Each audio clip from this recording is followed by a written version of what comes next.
Okay mga ka-joiners, pagluluto naman tayo ngayon ng shrimp salvatore. So, simulan natin sa mantika. Ayan. Okay. Next, lagay na natin yung ating mga mainit na to. Kanina pa napainit. Lagay na natin yung ating mga shrimp. Sabi nga, wag daw lahat-lahat dahan-dahan natin ilalagay.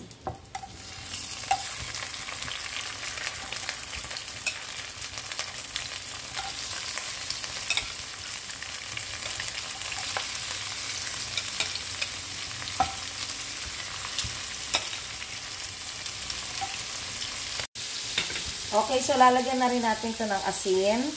Timplahan na rin natin. And paminta. Siyempre, yung ating shrimp, nalinis na natin yan. Inalisan na natin yan ng mga sungay. At saka, dinebone na natin yan. Yung sa likod ng kita nyo. Naalis na natin yan. Yung itim sa likod. So, intayin na lang natin siya na magpula-pula. And then, mabilis na rin natin siyang hahanguin. Okay, hahanguin na natin ang ating mga shrimp. Hindi pa natin ito masyadong, basta mapula-pula na siya, kukunin na natin siya. Huwag natin alisin yung sabaw na napagprituhan, lagay tayo ng butter.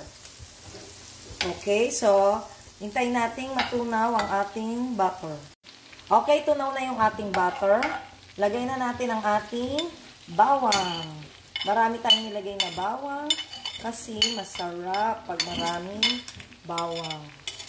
Ngayon, hindi natin siya palulutungin or iba-brown. Hindi. Antayin lang natin lumambot siya. Pag malambot na siya, okay na siya. Hindi na natin siya palulutungin. Okay, ngayon okay na siya. Malambot na ang ating bawang. Maglagay tayo ngayon ng chili powder. And then, maglagay din tayo ng tinadtad na siling pula. Para mayroong kaunting sipa. Hindi natin ubusin. Baka umanghang ng sobra.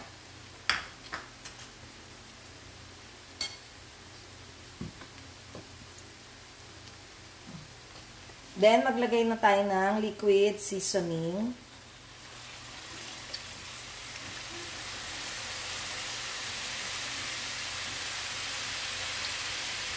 Okay. And then, maglagay, mahina ba ito? Hinaan natin ng kaunti ang apoy. Ayan. Maglagay tayo ngayon ng honey. Kung wala kayong honey to, pwede naman syempre ng asukal. Alam nyo, tansyahan lang tayo dito, ha, mga ka-joiners. Sayang. So, makikita natin, maghahalo ngayon yung anghang at yung tamis ng ating shrimp salvatore. Then, maglagay na tayo ng cheese. Cheese, grated cheese, maglagay na tayo.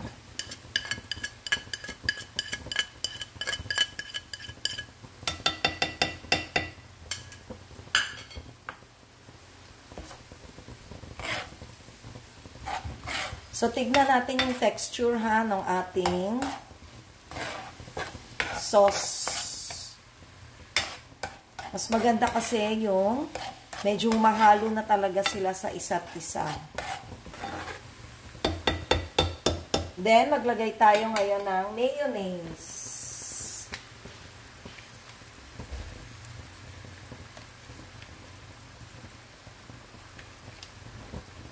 Kahit na anong mayonnaise, pwede yan. Dagdag pa tayo ng kaunti. Okay. Then, maglagay tayo ng gatas.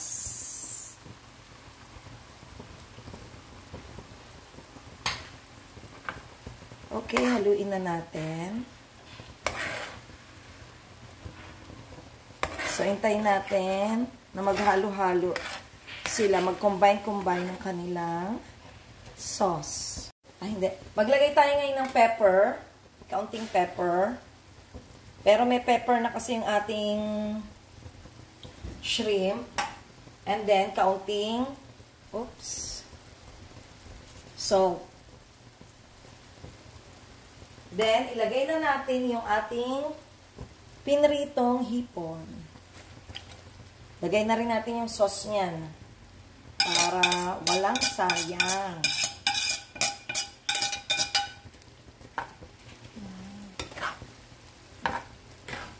So, imimix lang natin siya.